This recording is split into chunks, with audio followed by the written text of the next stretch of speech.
just like The Dark Knight.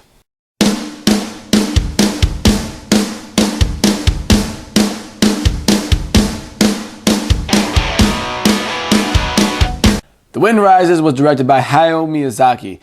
It features the voices, at least in the English version, of Joseph Gordon-Levitt, John Krasinski, and Emily Blunt, and tells the story of Jiro, a Japanese boy living around the era of World War II. Well, that's when he was grown up, and he becomes severely interested in engineering airplanes. If you've seen any of Miyazaki's films before, then you kind of know what to expect between the level of quality and kind of the general fantasy feel, although this is by far his movie that is most grounded in realism. There's a few like dream sequences, but other than that, it's like a true story, most of it. I'm not sure if it actually happened or not, but I'm gonna assume it did because it seemed pretty real. It's probably gonna be a pretty short review because I'm having trouble kind of articulating and thinking about what I want to say about this movie because it's kind of hard to tell you guys how I feel about it. I did like it a lot. It was very good, but it's hard to go more into the logistics because it's a very beautiful movie. It looks amazing. Like, the animation is top-notch. It looks so good.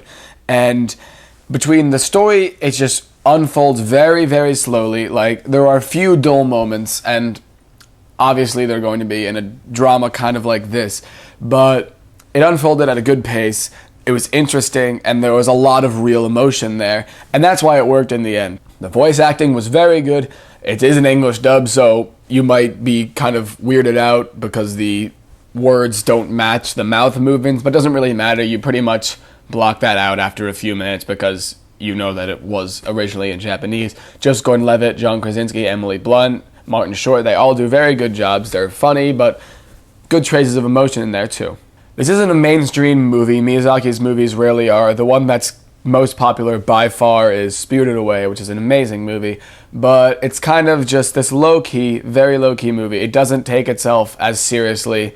Well, no, it takes itself seriously, but it's not as grand in nature as many of his other movies, or really any animated movies. Usually with an animated movie, it's kind of bigger in scale. It's very toned down, but it's very good. And I give The Wind Rises an A. It's really great to look at, great story, really emotional, just a few rough patches, and that's pretty much it. Definitely check it out, it's well worth your time. Thanks for watching, and I'll see you next time.